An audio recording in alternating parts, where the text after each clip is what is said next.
So, so the history that we keep talking about that they're hiding, or that they're using these people to help hide and help push their history, because Martin Luther King and Rosa Parks is pushing the struggle, the slavery, the captive, the African American. They're pushing that side of history. They're not pushing, oh, we were the Native Americans, we were here first, and this is our land, and y'all need to give us rights to our land because we were here first. Right. So that's why it's important to expose these people.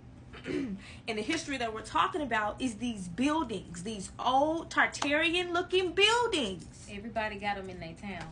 What is it, the 1800 buildings? You got them all in your city, I'm sure. The remnants of them are everywhere. Yeah. You know, and I'm gonna insert some clips to show y'all, and then there's dates on these buildings as well, and they're talking about they built them out of plaster and wood. First of all, it doesn't make any sense because y'all can't repeat the same thing today. And they haven't repeated that same architecture. And even some of these buildings, they're claiming the architecture of those buildings. That is a lie. Because, like we said, they have not repeated that same. Our buildings will still look the same if they built those. Right. But now everything is cheap. Everything is breaking faster. But how those buildings still look? And remember, they said that those buildings used to harvest free energy. This was in the 1800s. And I'm talking about the late 1800s. I'm going to keep saying this. My great-grandmother was born in 18? Mm-hmm.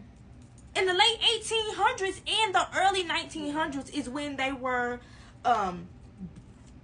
burning these buildings. Like she was just telling me about the Great Fires. Oh yeah.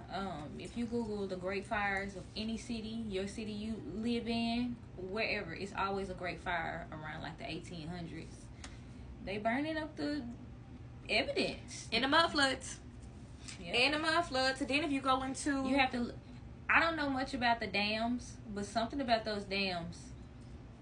The mud, in the flood. Lake Lanier is an example of them moving water to hide things. So the dams can be as well. Something can be under there to hide everything. They have drowned us out. They have pushed us in these apartments in these rural areas, and then we will get these rural areas up, and then they're pushing you out of those as well.